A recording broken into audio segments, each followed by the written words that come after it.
sit back and hide and say, thank God I'm saved, and the rest of them can go, you know where. We're supposed to be salt and light. That means getting involved. That means getting involved. I've said this many times, in every area of society, to shine that light, to flavor a little bit, to preserve the good. That's what we're here to do. We're here to make an impact. Thy kingdom come. Not take me to thy kingdom as fast as possible because this world is going to hell in a handbasket. Thy kingdom come. And how is that? How do we see that? Thy will be done on earth as it is in heaven. And that's prayer of Jesus, that's the prayer of me right here, and that's the prayer of most of the guests, if not all of them that I have. I know it's the prayer of today's guest, and we have a good one today. So you guys jump on in here. Chat is open. If I get any good questions, I may throw them to Rick's way. That's our guest. Rick Green is, I should say the Honorable Rick Green. He's a former Texas State Representative, a lawyer. He asked that we not hold that against him. He's also a successful entrepreneur, started many businesses. And he also, you might recognize his name or his voice from Wallbuilders Live that he co-hosts with David Barton. And we'll tell you how you can hear more of that later. He speaks on Wallbuilders, on the Constitution. And he founded something I'll show you right here called Patriot Academy. And we'll talk a little bit about that, see what that is, what that does. As well as a foundation called the Torch of Freedom Foundation. So this man is active. He is actively being salt and light in our world, and I'm thrilled to have him today. Rick, welcome to Life Today Live. Hey, Randy, pleasure and an honor to be with you, man. Joyful to be with you, actually. It's also great to have you guys that are good at media and radio, because you got that nice mic, you got the nice background, and it looks good. So I need all the help I can get looking good, man. If the background doesn't look good, nothing's going to look good with my shot. No, you're great. All right. It's been a wild ride. Yeah. And I know a lot of, it just depends. If you don't like Trump, you're probably thrilled right now. Although you might not be real happy with some things that have happened since Biden was inaugurated. We'll get into some of those. But if you're a Trump supporter, you're either over it, or you might be mildly depressed, or you might be clinging to hope, or I don't know, you can be a wide range. I contend that our hope does not lie in a man. Our hope does not lie in a political party. And thank God our hope does not lie in Washington, D.C. What do you think Christians need to hear during this time? Well, man, what you just said, I agree with that wholeheartedly. And I have to remind myself sometimes, my joy is not based on who's in the White House or even where I am. It's based on whose I am. And we know that even in tough times, we need to count it all joy when we experience those tough times. And I loved your lead into the show, man. You're spot on. The idea of salt actually being a preservative to the culture and bringing out the flavor. I think that's one of the things that second part we often miss as the church. We don't realize that when we do our job as biblical citizens and we actually influence the culture around us, everybody benefits. It's good for the nation. It's good for our neighborhoods and our culture. So I would say to Christians, let's do our part, man. Let's be that salt and light, not just for ourselves and for our individual churches necessarily, but for the whole community, because everybody benefits when biblical principles are infused into the culture. We've been missing that for decades. And the good news is those principles don't change. They still work, and we can still bring them back into our culture. But it's going to take some hard work. That's another thing we tend to shy away from.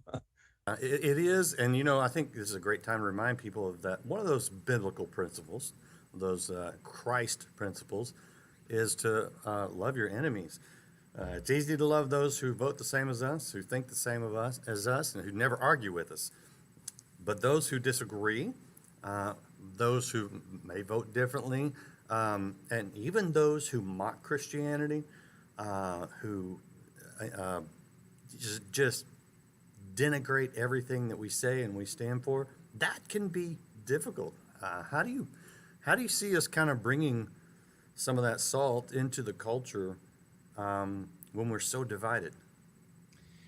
Yeah, it's one of the reasons I think it's needed more than ever for the church to influence and not shy away from this arena. I think sometimes our response to even what happened on January 6th is to remove ourselves and say, well, man, that stuff's just nasty. I don't want to be a part of that political realm. I see that conflict, and I don't want to be a part of conflict. When in fact we need to lean into this and bring that biblical perspective, bring that loving of our enemies. And sometimes that's tough love. It doesn't mean that we just say, do whatever you want.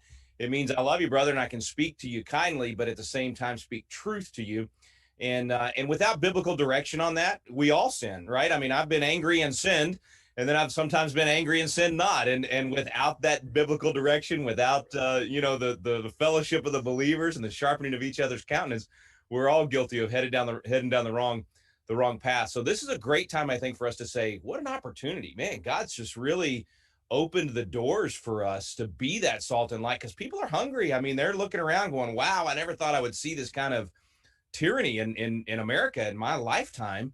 How do we change this? So good news is we've got the truth. We've just got to speak that truth. Yeah, we got a lot of opportunity. That's right. A lot Target-rich environment. Exactly, and that's not a military term either. Probably not the right metaphor. Yeah. right. Targets for God's grace is what I That's like to right. say. Targets for redemption. That's right. Okay, let's get into some of the issues, because I know you deal with this on Wallbuilders Live. You and David Barton co-host, and it seems like every morning I read the headlines, I'm like, oh, you got to be kidding me, since Biden was inaugurated. What are some of the issues that jump out at you that we need to be aware of, and that if there's a way we can do something about, we need to do something about?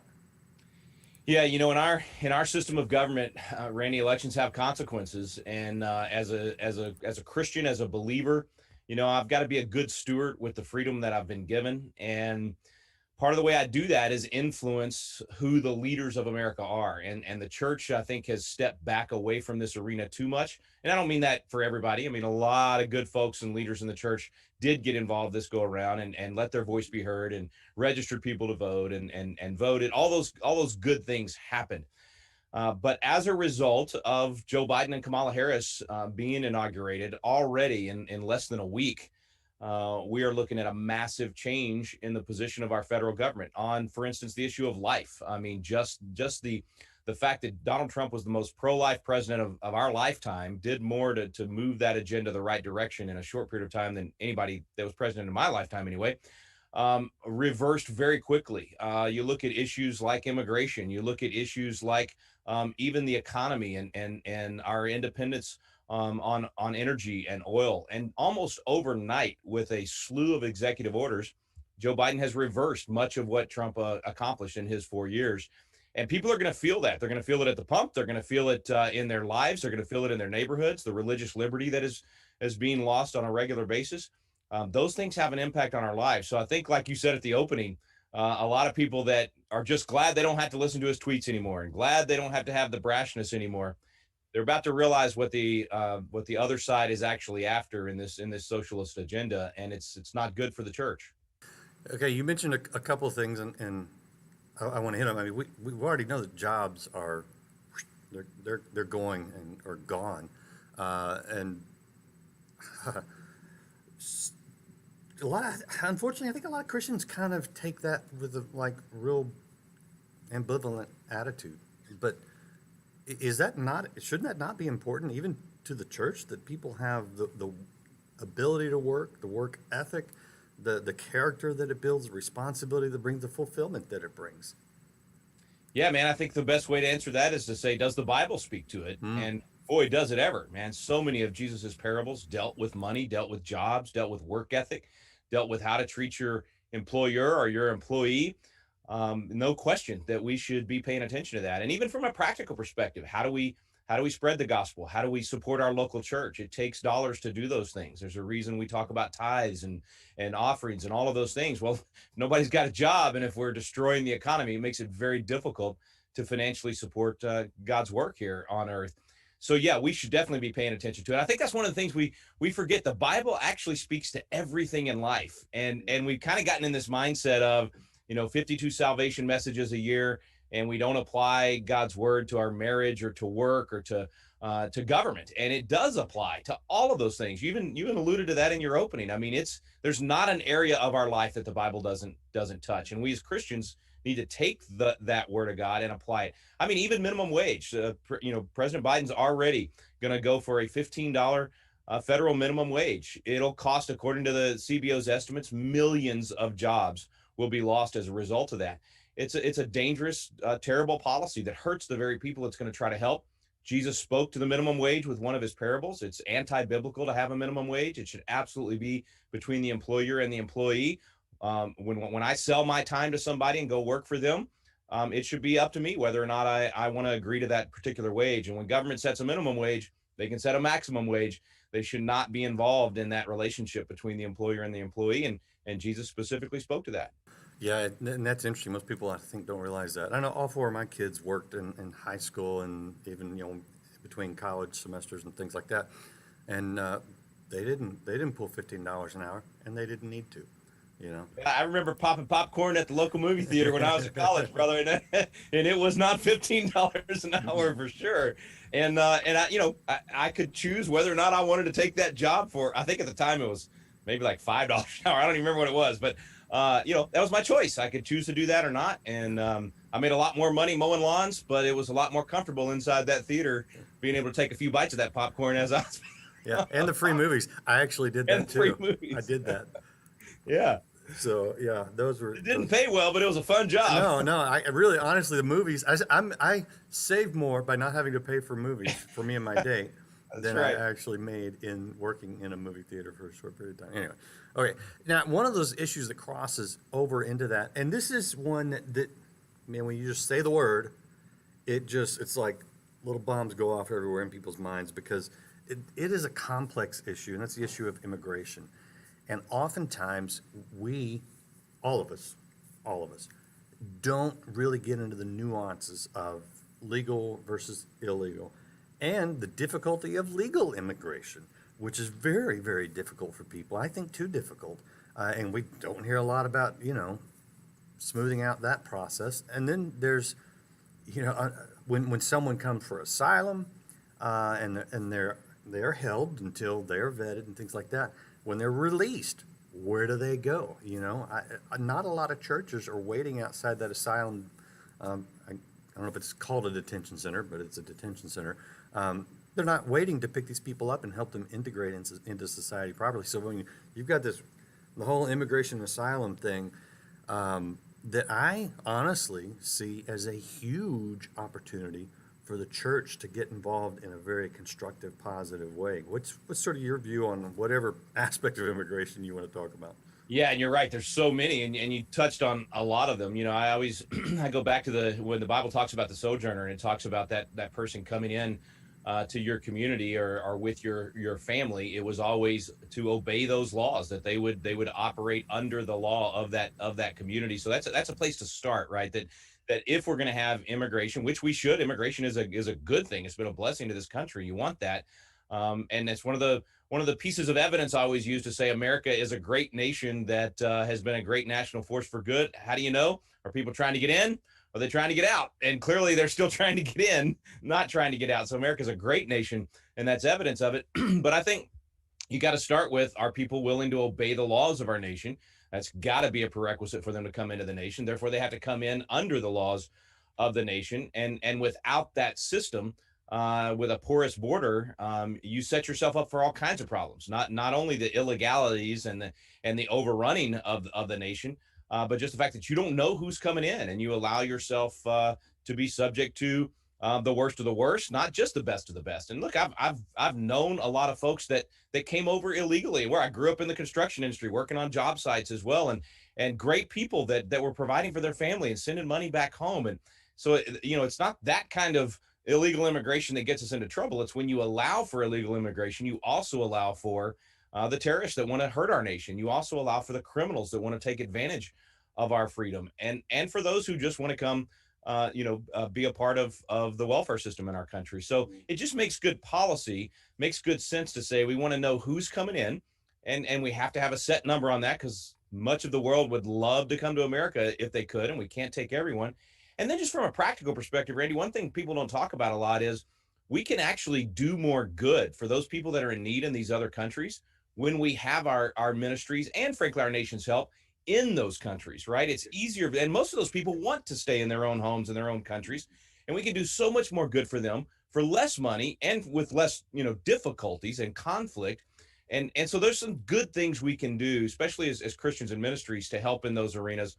But you also touched on the one, even at the border and dealing with the situations when they come over, the sex trafficking that is a part of this. There's things we can do to help in those arenas. Yeah, there's a lot, and at here at Life Outreach, we have been doing that for years, and you're absolutely right. The stronger we are, the more we're able to help people where they live, and the reality is most of them would rather have a good life where they're at. Right. Yeah, a lot of it just it baffles me at times. It's like, we don't understand this. Okay, we're talking to Rick Green. He is the founder of Patriot Academy, as well as a co-host of Wallbuilders radio program with David Barton, former Texas State rep, and all-around great guy, as you can tell. There's so many topics. I'm going to touch on one now that has come up in chat. How do you define socialism? Yeah, great question, man, because we throw these terms around, right? We talk about Marxism, we talk about socialism, we talk about communism. Rarely do we talk about capitalism anymore, which is the one we should be, promoting in our country based on our free enterprise system. But it is very much a utopian idea that has never, ever worked in the history of mankind, that says that we want everyone to be equal, regardless of their input. We want the output to be the same. And the Pilgrims tried this. They thought that would be a great idea when they came over, and that would help them to survive a very, very difficult time. And Bradford said what it led to was laziness. It led to people not showing up for work, faking illness, all these things. And once he implemented free enterprise and private property, it created that incentive to work harder. And he said it did more than the governor could ever do. He actually went totally away from socialism and moved towards capitalism and private property rights. And that makes sense biblically as well, that you don't reward slothfulness, that you have to have some sort of investment, some sort of effort to work. Doesn't mean we don't take care of those who can't work. That's a different question. It means that you don't take from one who has labored hard. You don't take the profit from them, as Jefferson said, and give to another who has not exercised equal ingenuity and effort. When you do that, you disincentivize work, you disincentivize risk, right? Why would I risk my capital and risk my time and my hard work to try to build a business to help my family and my church and the people that I would donate to as a result of that? Why would I do that if I know government's going to come in and take away everything that I created in order to make my neighbor equal, who did absolutely nothing and sat at home? So that's socialism. Sometimes sounds good when we say we're just going to take care of those in need. And what we need to ask is, what is the best way to take care of those in need? And without question, capitalism helps those in need far better than socialism. Philanthropy helps them more. We did some studies several years ago on the dollars that are spent through a socialist kind of government type program versus through a ministry and through private philanthropy. And literally twice as much of the money actually gets to the person in need when you do it through the church or through a ministry or through private organizations than when you do it through government, because government wastes, government creates bureaucracy that sucks a lot of that money away. And it doesn't hold people accountable. A bureaucrat in Washington, D.C. has no idea what the real needs are of someone in my community.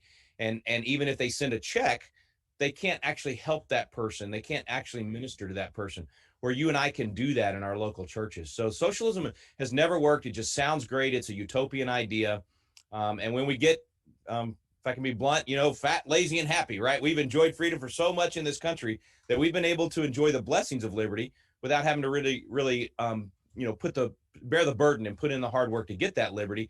And when you're in that environment for too long, you start buying into a lot of these utopian ideas. And it's kind of the cycle of what happens in nations often. And you start experimenting with this stuff, and it ends up destroying your economy. Let me challenge you a little bit.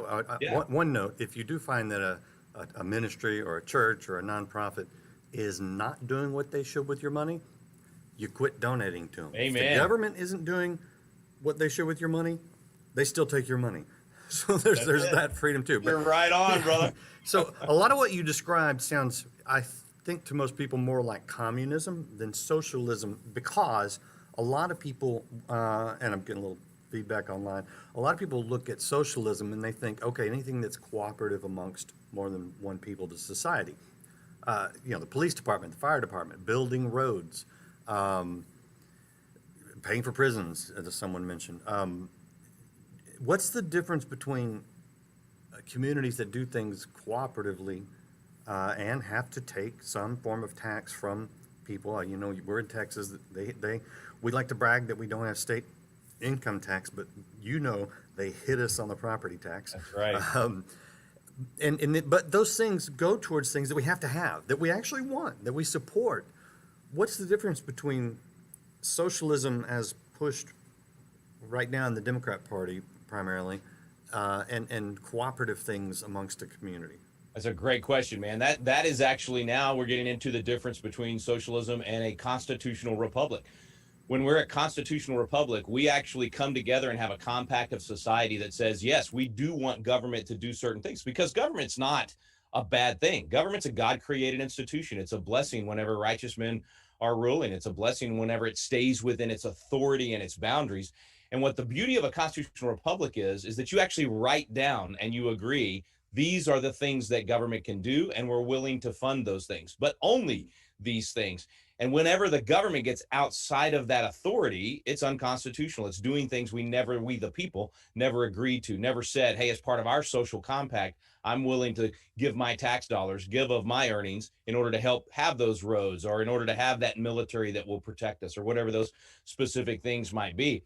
And then I would say the difference in a socialist environment, then it doesn't matter what's on paper. It's whatever that politician that has the power thinks is best for the people can then take from everybody at will. And there's more of an effort to make people equal. So I would also argue socialism is more of an economic system than even a political structure system. So the difference between socialism and capitalism is socialism tries to make everybody equal, which means you got to bring them down to the lowest common denominator. Capitalism says we're okay with people not being equal, with you being rewarded based on your hard work. And we know some people are going to end up more wealthy than others. Sometimes you're going to have a great idea and it's just not going to go well, and you're going to lose everything. That's happened to me multiple times. So that's the economic systems. Whereas the political system, a constitutional republic, we at least get to limit the authority of those that are in power so that they can't turn us into socialists. I would also say, in terms of the difference between socialism and communism, I think Rabbi Daniel Lapin says this better than anybody. Communism is basically a socialist with a gun. It's actually forcing you to do it against your will, whereas socialism, you tend to vote for and support the policy through the vote and bring on that socialism by actually asking for it, which is what a lot of America is asking for right now. Yeah, and that becomes a majority rule, arguably mob rule, but 51% can say, you know what, we know you other 49% didn't agree to this, but we think it's good, so we're going to do it, and we're going to take your money to do it. That's what I see going on anyway. Is that a little bit what you see what's going on? It is, and what it does, that's why I keep coming back to jurisdictions and authority. What we used to do is we would say, as a constitutional republic, a bill would come before me, even as a House member, when I was in the Texas House. First question I would ask is, do I have authority to consider this? Not, is it a good idea? Is there a need? Are people hurting? Those are all the next questions. But the first question would always be, is this in my domain? Is this within my realm of authority? People don't ask that anymore. No matter what level of government you go to, we go to them with our needs and they say, I'll move heaven and earth to solve your problem. And I'm such a good, righteous person. I'm going to take this person's money to solve your problem because I'm so good at this, right? I mean, it's a self-righteous thing in the political realm because they're not using their money to solve your problem. They're using someone else's money to solve your problem. And so when you get back to authority in jurisdictions, it actually prevents those politicians from having mission creep. But if we don't know our rights, if we don't know what the Constitution lays out, it makes it so easy for that government to just keep growing outside those boundaries. Lord knows we've seen that.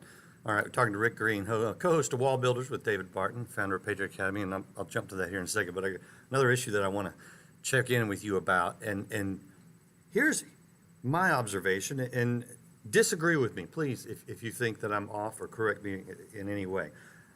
I saw the whole Occupy movement.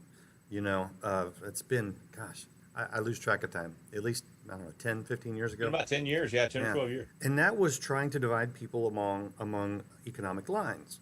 The rich get richer, the poor get poorer, and that sort of thing. And it basically was an effort to usher in some form of socialism. I would call it more Marxism when you get into some of the details. But they tried to use that as a wedge to divide the American people. America, because of a free market economy, is so upwardly mobile, where you can see someone come from the lowest of the low and become easily middle class. I say easily, it's not easy, I get that, it's always a struggle, but A lot of people move out of poverty into middle class. Some move to upper class, and some, frankly, are the richest among us. So that failed. Now, what I have seen in the last few years, and it's always been there to some degree, is in order for Marxism to be able to take over, they have to divide the country, and the economic division failed. So they're going to racial division. Race, which is not biblical, it's not scientific, and it's what they call a social construct, which means somebody made it up and they try to put it on the rest of us. And I say, I don't have to accept that at all. What are you seeing with the racial division that's being just hurled at us every day, and I think is just straight out of the pit of hell? You are so right on, man. I mean, Okay. that is what we've seen spilling over into the streets for the last year. It is the result of Marxism. And you know, we throw that term out there, and some people think that we're exaggerating. But if you go read The Naked Communist by Cleon Skousen, written in 59, I believe it was 1959, after he had been dealing with the communists in Hollywood and all these things that he was doing as an FBI agent, when you read what he exposes there, it is like you're watching it come to life right now before our eyes over the last 9 months. And you said it exactly right. The real goal, Marx made it very clear. You have to divide the people. You have to create division, whatever means you can, whether it's economics. So if it's rich versus poor, or it's racial, and you can create that kind of a divide. It can be geographic, whatever they can use to divide the people creates the friction, creates the tension. I mean, frankly, I would say the whole mask versus anti-mask, that whole thing is being used. I think that is a Marxist tactic to make us hate each other, to make us have tension everywhere we go. Because when you do that, it makes people then rely on government more than on their neighborhood, because now you've created the friction in your neighborhood and your friends and family. So you nailed it. I mean, this is Marxism on display. And Randy, unfortunately, we watched this poison be taught to our children for 50 years in our country. I mean, it started in the universities. Communism was just really a theory being taught in our classrooms, even though it was real in other countries. Here, it was just in the classroom. Then it became part of our politics. With the Clintons and the Obamas, both were students of Saul Alinsky and his Marxist tactics. And we saw it now in the streets. It spilled over into our streets, literally as a racial war, a racial divide. That is Marxism 101. And they accomplished exactly what they were after. That poison, this whole critical race theory, is exactly what you just described, that it's a social creation. Even if your skin color is black, but you don't act black, then you are not black. But if you're white, you can never not be a racist. I mean, it's awful what they're teaching our kids. And we paid for it, man. We paid for it through our universities, through our education system. I've been pushing hard the last couple of years with my friends and former legislators. You got to defund the left by defunding the universities. Stop pouring our billions of dollars into these universities. Let people vote with their feet, vote with their dollars, give the money directly to, some sort of scholarships if you want, and let them decide where they want to go to school, but stop funding the left. Exactly what Donald Trump did. This is one of the smartest things he did. When he said, you will not get money, this federal department will be defunded if you teach critical race theory, because he was willing to call it out for what it was. And see, no Republicans done that for years, because they thought, if I go after critical race theory, they're going to call me a racist. And everybody's so afraid of being called a racist, instead of just saying, let's seek truth. Let's talk this through. And Trump said, I see what this is doing. It's dividing our people. It's causing division. It's causing people to hate America. You're not going to do that, or we're going to defund you. Legislators across the country need to do the exact same thing and say, no state, university, education system, department that teaches critical race theory will get a penny of our tax dollars. We will not fund the destruction of our country. That's the kind of boldness we need in our leaders. Yeah, and I'll just throw my solution out there. If you have any influence in the halls of any type of Congress, the left is so in favor of online education with the COVID pandemic, and they want free higher education for everyone. Let's just create an online university, and anybody can go get it for free. It costs us a whole lot less. We can quit funding all the other guys. Yeah, you could think about it. You could get the best. You could choose the best professors, best Exactly. teachers in the world. I mean, everything's right there at our fingertips. That's why we should have competition, school choice. Let parents decide. Let the kids, start pursuing whatever their hearts, whatever the desires God's put in their heart for their particular career choice or things they want to learn. I mean, we have so many opportunities right now to take advantage of this technology that's out there. You're spot on. And think about what it would do to lower the cost of what we're spending on these things. And that's not to say that you don't want opportunities face to face, all that good stuff. I mean, we know that in the church, not having the fellowship is not a good thing. But Randy, my oldest son, he got his economics degree at 17 years old, finished his bachelor's in economics at 17 years old by doing exactly what you just described, doing it online. And then he was able to go get his master's after that. So, I mean, those opportunities are out there. And even anybody that's watching, don't go spend $150,000 on a college degree and waste 4 or 5 years of your life. At the most, go spend the last year on campus if you really want to go do that. But take advantage of these online opportunities that are out there. Oh, my youngest just graduated in December, so I should have heard that about 7 years ago. Let's save a lot of money. All right, Rick Green, I appreciate your time. I do want you, before you leave us, to tell us about the Patriot Academy that you founded and let people know what they can get there and why it's so important to you. You bet, man. We started as youth leadership. I was in the legislature, frustrated with the fact that most people didn't vote based on principles. They voted based on finger to the wind, what's popular. And so we decided, hey, let's raise up a new generation, a remnant that is grounded in constitutional jurisdictions, that's grounded in biblical worldview and knowing the proper role of government based on the Bible. So we started teaching. We'd bring in young people to the Capitol. They would live the life of a legislator for a week. They'd debate the major issues of the day, and we'd have great speakers educate them and influence them. And then we started growing. We did one for a military. Now we do a military Patriot Academy every summer. We take over the Texas Capitol. The students are on the House side. The military vets of all age are on the Senate side. And the biggest program right now is our Constitution Coach program. We have over 4,000 Constitution coaches that have signed up and are now hosting these classes in their living rooms, in their churches. We have a new version called Biblical Citizenship in Modern America it's got Kirk Cameron, it's got Matt Staver, David Barton, all these folks teaching how to be good biblical citizens. And what we found is when people host these local classes, they get hope because they get to, see that, hey, there's other people that believe like I do. Hey, they get to see, wait a minute, America does have a good history. When you look at the good, the bad, and the ugly, our story is absolutely amazing overall. And then these principles do work, and I can be a part of being a restoration of those principles in my community. So anybody that wants to be a part of that, patriotacademy.com, at least become a Constitution coach. You don't have to know anything about it. We teach you all that. We give it away for free. Sign up today and start hosting a class, and you can be the catalyst for restoring those principles in your community. Well, that's a great recommendation and a great resource. I appreciate you, Rick. Man, I hope you'll come back. We'll do this again sometime. Enjoyed it. And tell people also real quick, to hear Wallbuilders live. Yes. How can they do that?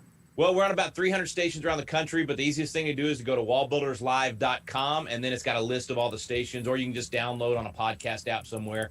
It's a quick 30-minute program, Monday through Friday, and Barton and I both are very Joshua and Caleb minded. We're not going to doomsday you and depress you. We're going to say, hey, here's what's happening. How do we get a biblical, historical, and constitutional perspective on the hot issues of the day and go out there and be salt and light?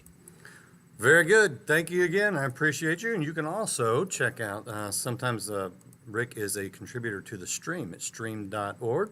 It looks like this. We always invite you to read that. I put the Patriot Academy in the chat, in the chat, so you should be able to see that, patriotacademy.com, and I will grab that Wallbuilders Live URL and put it in here as we say goodbye. Join us again tomorrow. We will be back with great guests all week this week. So be a part of Life Today Live. Subscribe or follow if you haven't done that already. See you next time.